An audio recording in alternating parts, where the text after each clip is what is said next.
Ok, ça rec. Théodora, Théodora, Théodora. C'est bon, j'ai votre attention, on peut commencer. Maxcentrisme. Voilà, et bienvenue au deuxième épisode du Maxi-Centrisme Podcast Show. Donc, on est de retour au studio, et cette fois, normalement, on croise les doigts, on aura l'image aussi. Je dois tout de suite vous décevoir, on va pas parler de Théodora aujourd'hui. J'ai fait cette intro un peu aguicheuse pour vous catcher dès le début. Mais malheureusement, on va pas parler de Théodora. Mais j'en entends beaucoup parler en ce moment de Théodora. Avant, je vivais dans une grotte, je la connaissais pas. Mais depuis que j'ai commencé mes études en audiovisuel, j'entends que parler de Théodora de tous mes camarades de classe. Donc un jour, on fera un épisode spécial Théodora. Malheureusement, pas aujourd'hui. Je voulais quand même un peu faire un petit bait comme ça pour que les gens y restent parce que j'ai eu un peu du feedback par rapport au premier épisode et on m'a dit que j'aguise je catchais pas assez les gens dès le début. Donc j'espère que je vous ai catché avec cette intro. On va quand même parler de plein de sujets intéressants. On va pas tourner autour du pot pendant 5 heures comme la dernière fois. On va direct rentrer dans le vif du sujet. Les thématiques qu'on va aborder aujourd'hui, j'ai ma liste ici. Il y a écrit dessus commence épisode par Théodora. J'ai fait ça. Mais donc, comme dit, c'est pas un point qu'on va aborder aujourd'hui. Les points qu'on va aborder, c'est les péripéties du jeudi 4 décembre. Je vous laisse imaginer ce que c'est. Ensuite, on va parler de Miss France. On est d'actualité ici. On va faire une petite conclusion du dernier projet de cours qu'on a fait, qui était le Combini. Ça va pas prendre longtemps. Et on va parler du marché de Noël d'Aubernay, où j'étais ce week-end. Donc c'est ces 4 sujets qu'on va aborder, en commençant par les péripéties du jeudi 4 décembre. Jingle. Maxcentrisme. Donc, jeudi 4 décembre, plein de choses se sont passées ce jour-là. Déjà, c'était la jour du projection, euh, c'était le jour de la projection de notre projet de Combini. Donc, la transition, elle est déjà toute faite pour la suite, même si j'ai d'abord dit Miss France dans la liste. Mais on va quand même parler du Combini avant. Bref, mais c'est pas tout de suite du Combini qu'on va parler. On va parler d'abord des péripéties donc du jeudi 4 décembre. C'est très dramatique comme titre. Je vais tout de suite vous dire ce qui s'est passé. En fait, déjà, j'étais censé arriver au campus plus tôt que de base, parce qu'on voulait encore faire quelques retouches sur justement notre projet de Combini. Le projet Combini, c'est quoi? C'est un projet de reportage documentaire qu'on a dû faire pour les cours. Et ce jeudi-là, comme je l'ai dit précédemment, il y avait la projection. Et il fallait encore qu'on fasse quelques retouches le matin. C'est pour ça qu'on avait fixé avec le groupe le matin pour qu'on puisse se retrouver et parler de ce projet encore. J'allais partir quand soudainement je reçois un appel d'une maman. Quelle maman, vous demandez sûrement? Eh bien, il faut savoir que je donne des cours de soutien d'allemand dans mon temps libre. Pour l'instant, j'en donne que un par semaine à un élève. Mais là, une autre maman m'a appelé pour que je donne encore un cours à un autre élève. Ce que je fais avec plaisir parce que j'adore l'argent. Je reçois donc cet appel, je parle avec eux 10 minutes avant que j'étais censé partir. Donc c'était déjà un peu tendu. Moi, j'aime bien être dans les temps. Je parle avec elle et là, je reçois un appel de d'un coloc à moi. Je peux pas recevoir son appel, mais il m'envoie un message. Enfin, je refuse son appel et il m'envoie un message où il y a écrit dedans: Maxime, est-ce que t'es à l'appart? La poubelle arrive. Donc, pour donner un peu du contexte, ça fait 3 mois qu'on vit sans poubelle papier dans notre coloc. Pourquoi cela, vous vous demandez? Eh bien, il se trouve que une coloc à moi a pris la poubelle, l'a descendue au local poubelle, l'a vidée et l'a laissée en bas. Parce que on a un supermarché tout de suite à côté de chez nous. Et elle s'est donc dit, je vais laisser la poubelle en bas. Et une fois que j'aurai fait mes courses, je vais la récupérer en haut. Malheureusement, en la laissant à cet endroit, un voisin a volé notre poubelle papier. Alors, pourquoi? Vous vous demandez sûrement. On volerait une poubelle papier. Qu'est-ce qu'on fait avec une poubelle papier? Peut-être que c'est un cercle vicieux et que un autre voisin a commis la même erreur et que quelqu'un a volé sa poubelle papier et depuis, genre, il manque une poubelle papier dans un appart à chaque fois. En tout cas, on s'est fait voler notre poubelle papier. Et ça fait depuis 3 mois qu'on vit sans poubelle papier et que personne n'a pris l'initiative d'en acheter une nouvelle, à part donc cette autre coloc que j'ai qui, il y a quelques semaines, a pris l'initiative de commander une nouvelle poubelle papier. On était tous très heureux, on était en mode ouais, enfin on va pouvoir de nouveau utiliser une poubelle. En fait, bon, on a quand même trié nos déchets. On avait un sachet. En fait, c'était toujours autre chose. Une fois, c'était un sachet de course. Ensuite, c'était une corbeille en carton. Je détestais la corbeille en carton. C'était vraiment le pire choix qu'on aurait pu faire. La corbeille en carton était horrible parce que tu pouvais mettre 3 trucs dedans et quand tu la descendais, il y a tout qui tombait.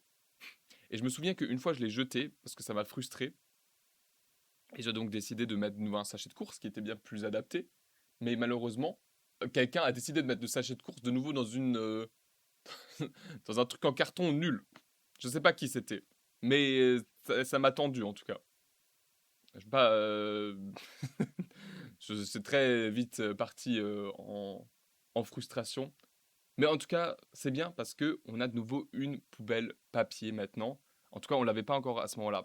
Parce que je vous rappelle qu'on est sur les péripéties du jeudi 4 décembre. Donc mon coloc m'envoie un message en mode ouais, la poubelle arrive. Est-ce que quelqu'un est là pour la réceptionner? Moi, je suis en mode oui, je suis à l'appart, je peux la réceptionner. Donc je suis au téléphone avec la madame et en même temps, je descends en tongs pour récupérer le colis de la poubelle papier. Je me demande où elle est, je vais devant notre portail, il y a personne, je parle encore avec la maman, entre-temps, il faut que je me concentre sur d'autres trucs en même temps, c'était super compliqué. Au final, la discussion se termine avec cette maman et je peux appeler mon coloc en mode: «Ouais, elle arrive où la poubelle?» Et donc lui me dit: Le livreur devrait arriver, il cherche une place pour se garer». Donc j'attends devant, moi j'ai froid parce que je suis en tongs. En hiver, j'attends devant notre portail et au final, la camionnette arrive et le livreur sort même pas de la camionnette. Il me tend juste un gros carton par la fenêtre. Genre, en mode, faut que je signe un truc. Et oh, non, non, tout va bien. Il me l'attend, je la monte et je sors. Et on a enfin de nouveau une vraie poubelle papier. On est tous tellement heureux d'avoir une poubelle papier et plus utiliser des sachets de course ou des trucs en carton. C'est tellement un game changer. On aurait pu la commander beaucoup plus tôt. Mais c'est pas ça le sujet. En tout cas, ça c'était déjà un peu de stress. Maintenant, enfin stress, j'étais pas stressé, mais on s'entend. Il y avait donc ces péripéties-là. Ce que j'ai pas dit, c'est que j'avais commandé un Too Good To Go dans cette matinée. Ce Too Good To Go, j'étais censé le récupérer entre 10h et midi. Là, il était 10h15 parce que j'avais pris du retard avec la poubelle. Bon, c'est pas si tôt que ça, mais c'était quand même mon planning, on va dire. C'est pas tôt du tout. Il y a sûrement une coloc qui est en train d'écouter ce podcast et qui est en train de se dire: «Punaise Maxime, tu te fous de moi, je me lève à 6h tous les matins». Et elle a bien raison. Donc c'était pas tôt. Mais bref, j'avais mon planning quand même. Je devais donc récupérer mon Too Good To Go et en fait, j'avais tellement bien organisé ma matinée que je m'étais dit: «OK, je vais pas prendre de petit déj chez moi à l'appart. Je vais chercher mon Too Good To Go, l'emmener au campus et je vais pouvoir prendre mon super petit déj avec des croissants, des pains au chocolat, tout ce que mon cœur aime au campus et j'aurais pas besoin de prendre mon petit déj à la maison. Sauf que je prends mon petit vélo, je me mets en route pour chercher mon Too Good To Go et je regarde sur le GPS quel chemin prendre. De base, je prends un autre chemin, mais là, j'ai suivi le chemin du GPS et il m'a fallu passer par des travaux, des péripéties là, une colline ici, une montagne à gravir par là. J'abuse un peu, mais le chemin était un peu relou parce qu'il y avait plein de travaux. J'arrive à l'hôtel où j'avais commandé mon Too Good To Go. Too Good To Go à 2,45 € avec un max de trucs dedans, ça fait super plaisir. Le lifestyle étudiant était content. J'arrive à cet hôtel, je rentre dedans, je demande: «Ouais, je suis là pour chercher mon Too Good To Go». Et les gens de l'hôtel me disent que le Too Good To Go a été annulé. Et j'avais reçu un mail 10 minutes avant qui me disait qu'il a été annulé. Sauf que je l'ai pas vu parce que j'étais déjà dans le rush. Donc pas de petit déj pour moi. Et tout dépité, je prends mon vélo et je vais au campus. Heureusement, j'avais pris mon repas du midi pour quand même avoir un truc à manger, mais c'était quand même difficile comme matinée. Sachant qu'ensuite, je suis arrivé au campus et j'ai vu ma camarade de classe et elle m'a dit: «Ah, euh, dans le montage principal, il manque plein de rushs d'un coup». Et on s'est posé, enfin, moi j'ai pas compris. Et en fait, dans le montage, il y a eu un bug et donc il y a des rushs qu'on n'arrivait plus à trouver. En fait, ils étaient dans le montage, mais juste, en fait, on utilise un programme, ça s'appelle DaVinci, et ça arrive souvent que quand tu réouvres DaVinci, que des dossiers sont sur l'ordi mais sont pas dans la timeline, donc faut les retrouver sur l'ordi pour les glisser dedans. Enfin bref, de base, c'est pas compliqué à faire. Et là, en l'occurrence, il y a plein de choses qui manquaient et on les retrouvait plus. Donc on avait un petit stress. Au final, tout s'est bien passé, on a tout retrouvé, mais c'était quand même les péripéties du jeudi 4 décembre. Après-midi, on a donc eu la projection et ça s'est très très bien passé. On était très fiers de notre résultat et en général, tous les montages, enfin tous les documentaires, reportages qui ont été faits par nos autres camarades de classe étaient très très cool aussi à regarder. Je pense que c'est le projet où je me suis le plus dit, waouh, punaise, c'est vraiment très très cool. En plus, chacun a fait un style de montage assez différent. Ça, c'est un truc, je le redirai jamais assez, mais je trouve ça fou comment on peut donner une même idée à deux personnes différentes et ces deux personnes vont faire tellement des trucs différents avec, parce que pour le coup, il y avait vraiment aucun montage qui se ressemblait.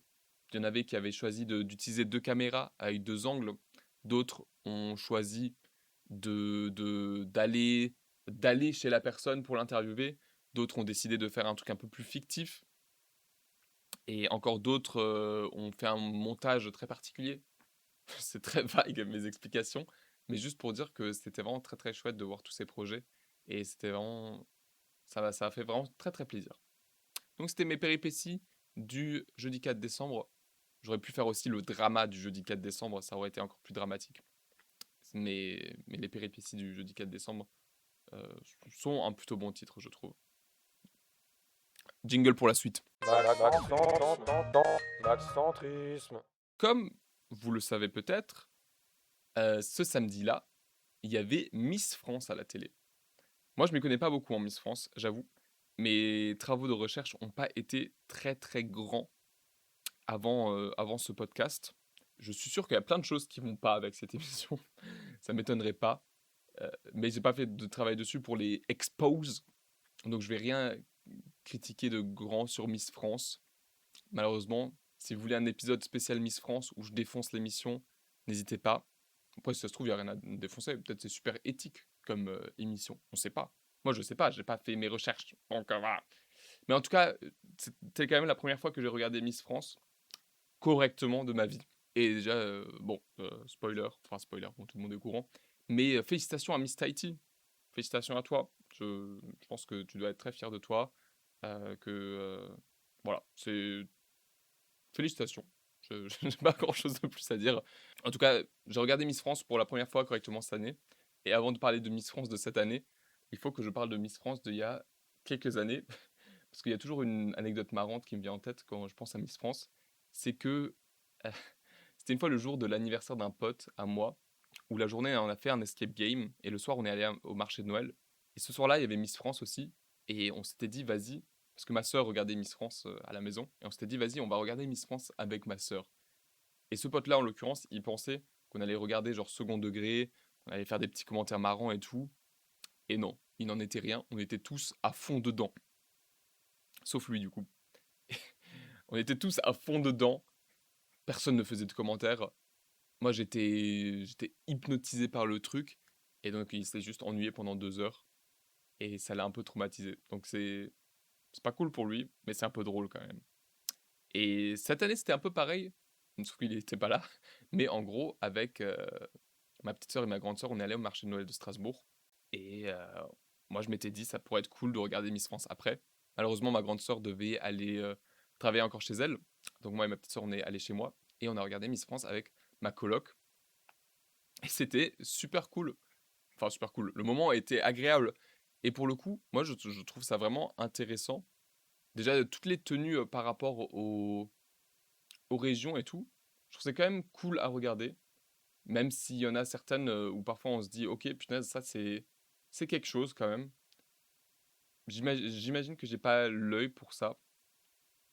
Donc je vais pas partir en mode grosse critique et tout. Moi j'ai juste un avis assez subjectif sur les différentes tenues. Petit commentaire sur Miss Alsace, j'ai trouvé ça très stylé avec les ailes sur le côté. Et Miss Rhône-Alpes, j'ai trouvé ça excellent. Vraiment, j'étais trop fan de l'outfit de Miss Rhône-Alpes. Pour ceux qui n'ont pas vu, en gros, Miss Rhône-Alpes, elle avait si je me souviens bien, une sorte de tenue rouge avec une canne comme ça, très classe. J'ai trouvé ça très très stylé. Et Miss Alsace, j'ai trouvé la tenue, elle était très cool aussi. Après, je les ai pas tous exactement en tête, donc je vais pas faire un commentaire sur chaque Miss. Et c'est pas le sujet en plus. C'est juste que j'ai passé un bon moment devant Miss France en vrai. Je trouve ça très. En fait, le truc chiant sur Miss France, si on regarde d'un point de vue entertaining, bah, c'est que genre, il y a beaucoup de pubs, il y a beaucoup de replays, beaucoup de suspense pour rien. Donc ça, c'est les points faibles en tant que entertaining, mais en même temps, c'est une fois par an, donc j'imagine qu'ils veulent bien rentabiliser leur émission. Donc ça ne m'étonne pas. D'un point de vue éthique, vraiment, je ne pourrais pas du tout dire, mais je trouverais ça intéressant de m'y pencher dessus. Euh, Parce qu'en Allemagne, il y a une émission qui s'appelle Germany's Next Top Model, qui pour le coup est très débattue et très éthiquement. Et Miss France, c'est un peu le pendentif français de ça. Enfin, Germany's Next Top Model, c'est plus le pendentif allemand de ça, on va dire. Plus ou moins, bien sûr.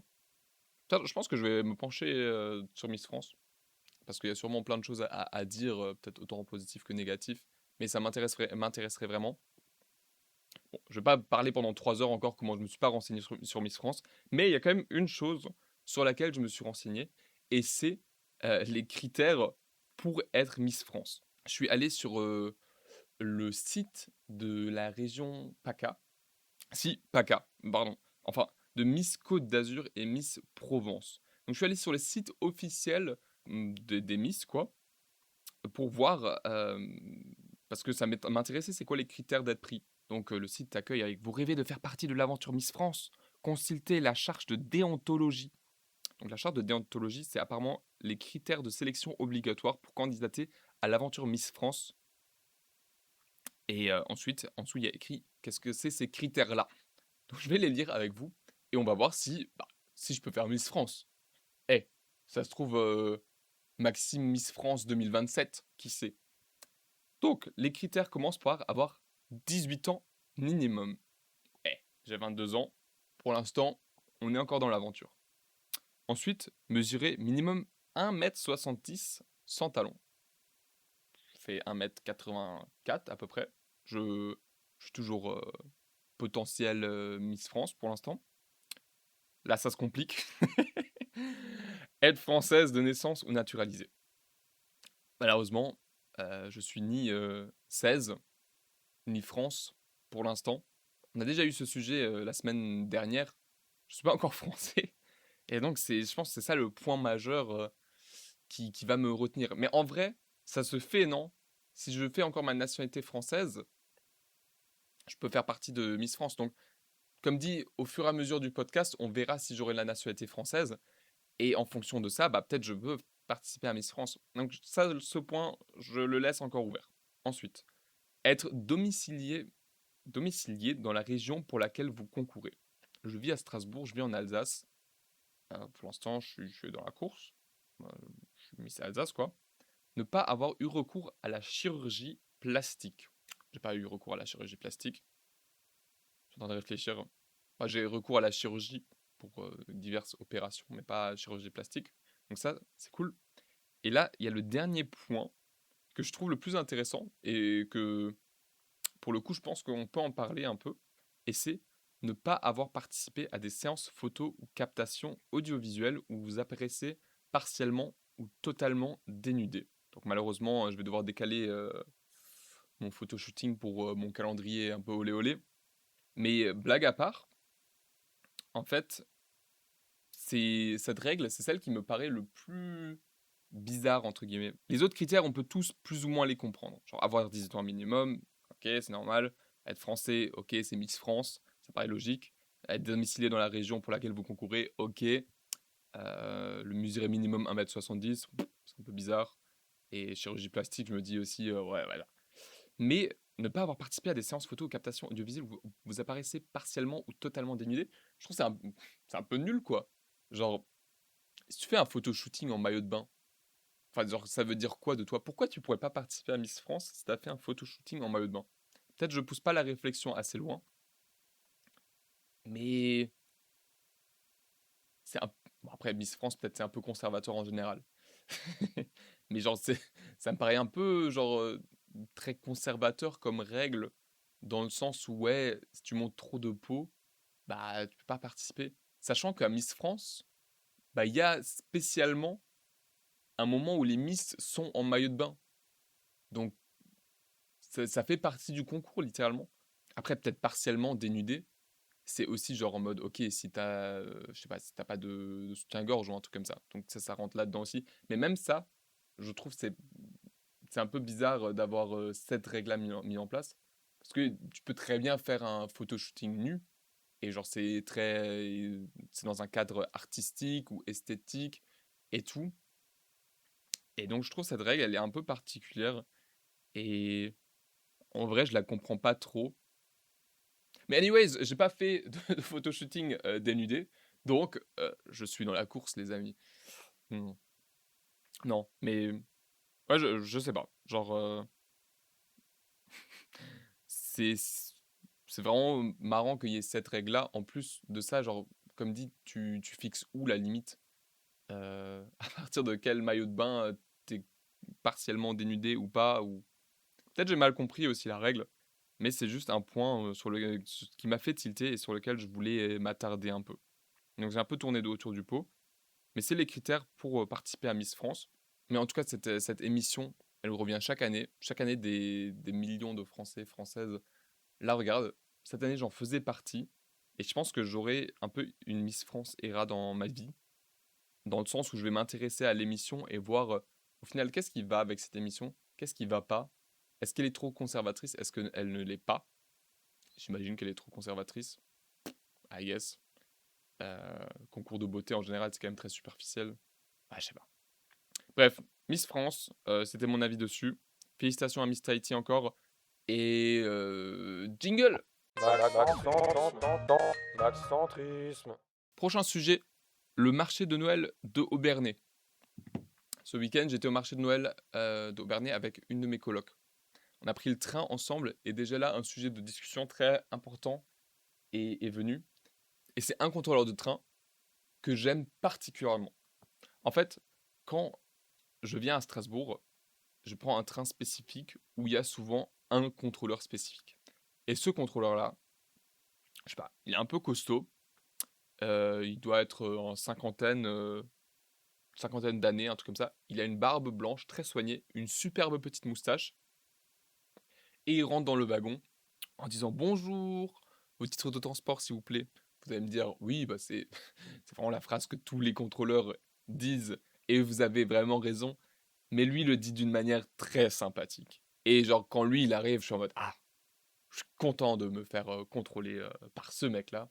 Parce qu'en plus j'ai toujours mon titre de transport. Je suis encore plus content quand il me demande ma carte fluo. Parce que bah, notre interaction dure plus longtemps. Et ce contrôleur il est vraiment top. Et je voulais juste souligner que j'aime bien me faire contrôler par ce gars. Phrase à ne pas sortir de son contexte, je pense. Mais ce contrôleur est vraiment topissime. Donc on a parlé de ça pendant qu'on était dans le train. On est arrivé au marché de Noël de Aubernais. Et je sais pas vous, mais je trouve que quand on va sur un marché de Noël, il faut qu'il fasse froid. Genre un peu trop froid. Parce que ça fait que bah, déjà tu vois ta buée. Et ça c'est marrant. Tu fais genre que t'es fumeur alors que tu l'es pas. En mode... Je le fais toujours aujourd'hui. Parce que c'est marrant que la fumée sorte. Enfin, c'est de la vapeur ou de la buée, bref. En tout cas, déjà, il faut qu'il soit un peu plus froid que nécessaire. Genre, faut se les geler un peu. Parce qu'à ce moment-là, tu vas te chercher un vin chaud, une crêpe ou un truc comme ça. Et celle-là, elle te réchauffe. Et après, t'es bien. Et si, parce que là, ce jour-là, il faisait, c'est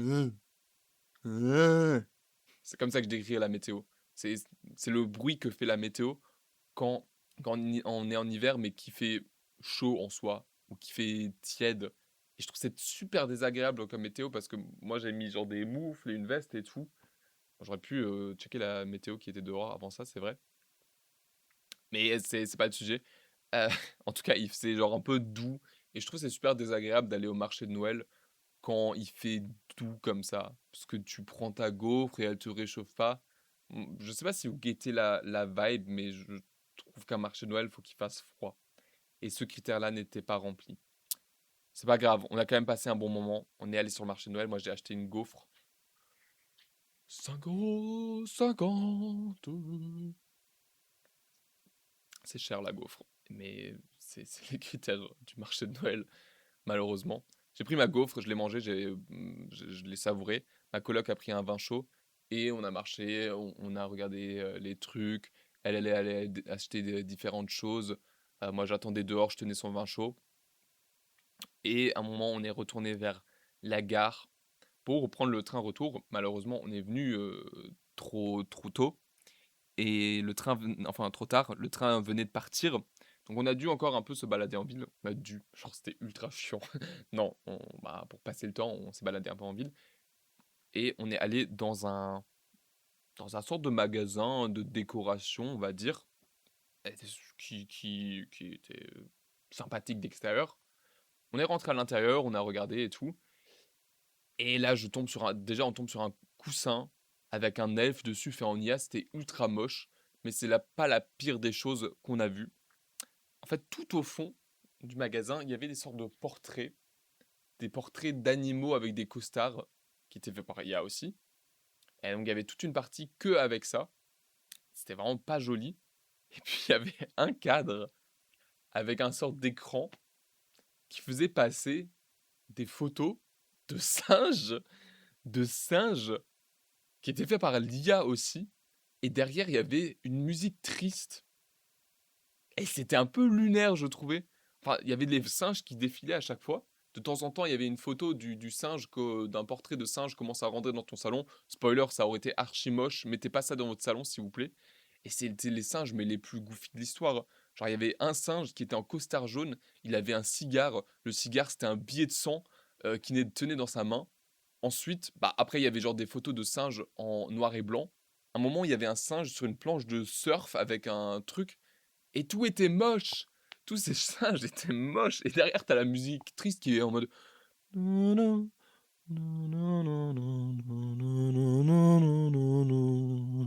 Et par-dessus cette musique, t'as un singe qui fume un cigare avec un billet de sang. C'est vraiment n'importe quoi. Genre, et j'étais scotché par ce truc. Peut-être c'est la force aussi. Peut-être c'était fait exprès. Et que juste je me suis fait avoir par le capitalisme.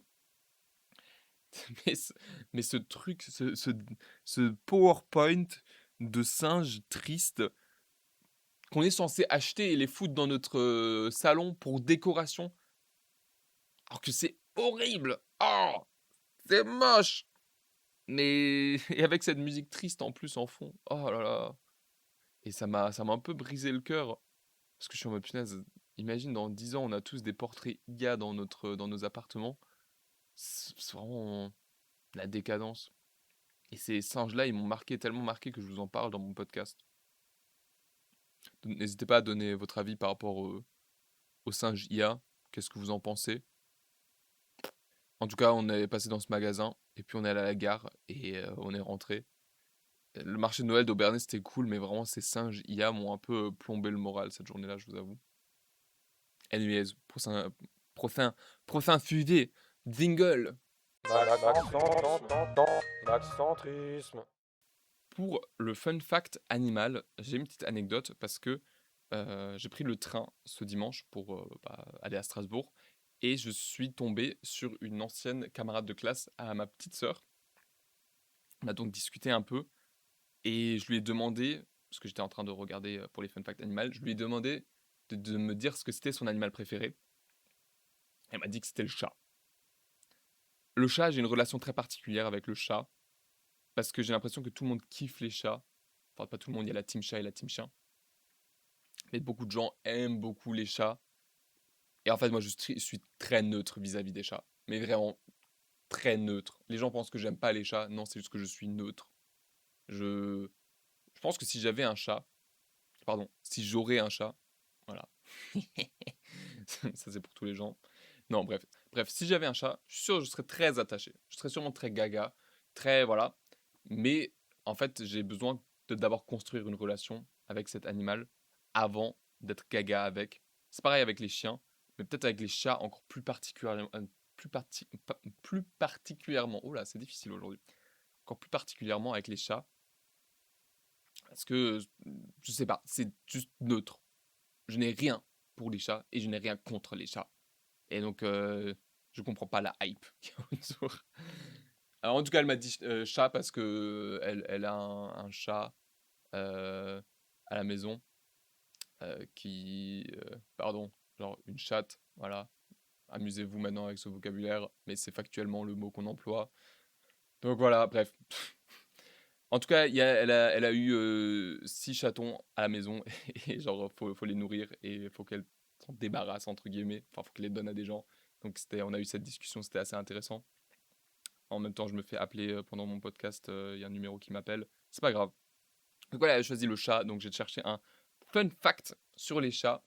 Et j'ai un fun fact qui, pour le coup, choquera personne, j'imagine. Après, en fait, le truc, c'est pas intéressant de faire un fun fact sur les chats parce que tout le monde les connaît. Tout le monde connaît les chats et il n'y a pas beaucoup de fun facts à faire sur les chats, je pense. J'ai quand même pris ce fun fact là. Les chats utilisent 70% de leur temps à dormir. Ce qui fait 13 à 16 heures par jour. Honnêtement, est-ce que ça vous choque? Moi, pas. 70%, ça me paraît cohérent.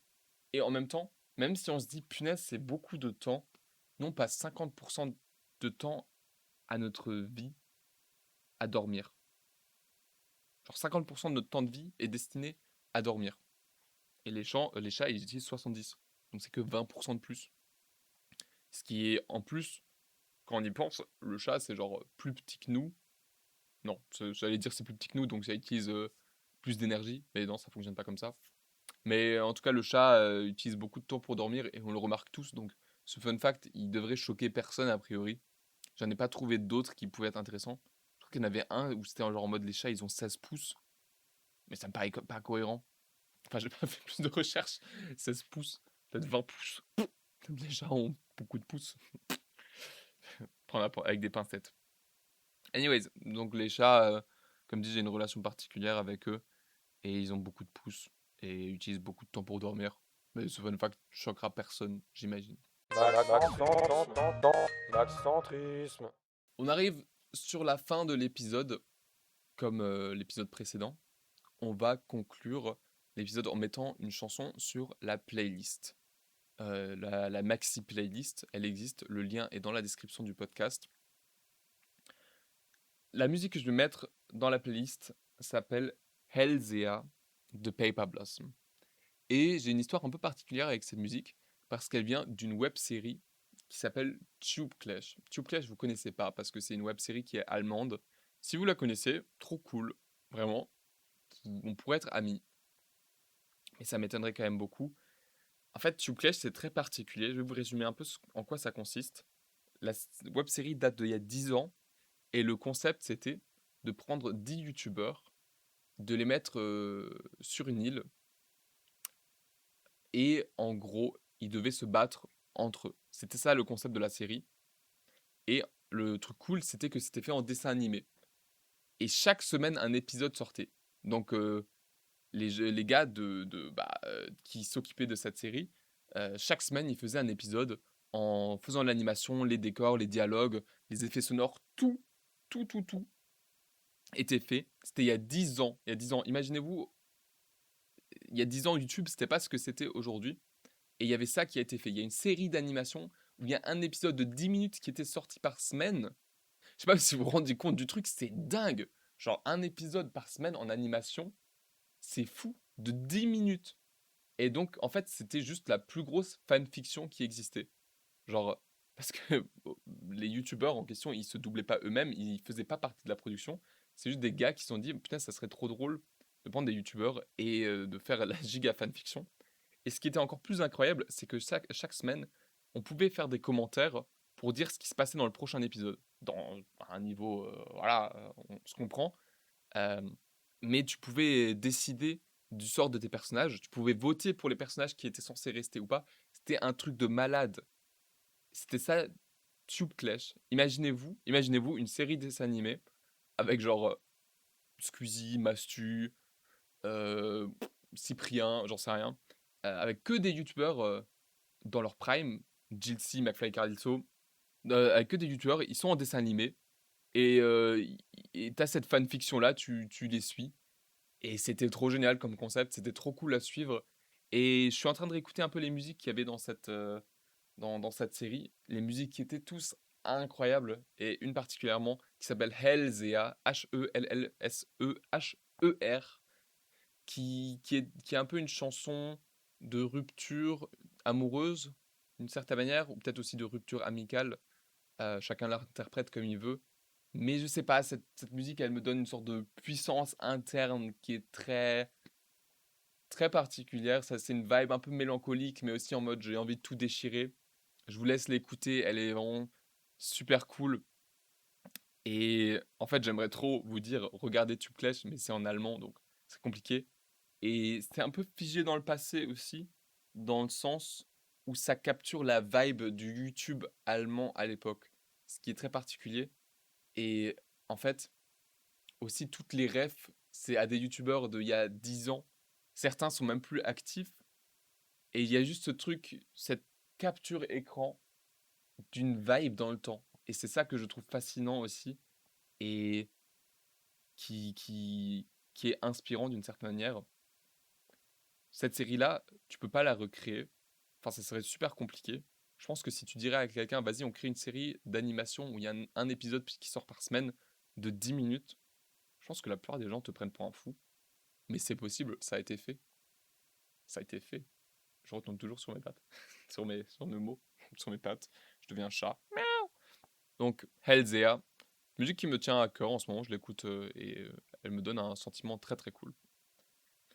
Donc, c'est la musique que j'ai mis sur la playlist et c'est la fin du deuxième épisode du Maxi-Centrisme Podcast Show. Je me suis refilmé. En fait, la semaine dernière, je m'étais filmé aussi, mais j'avais eu un problème. Je me suis filmé en 4K et donc j'ai pas pu accéder au rush. C'était un peu particulier. Enfin, c'était un peu chiant surtout.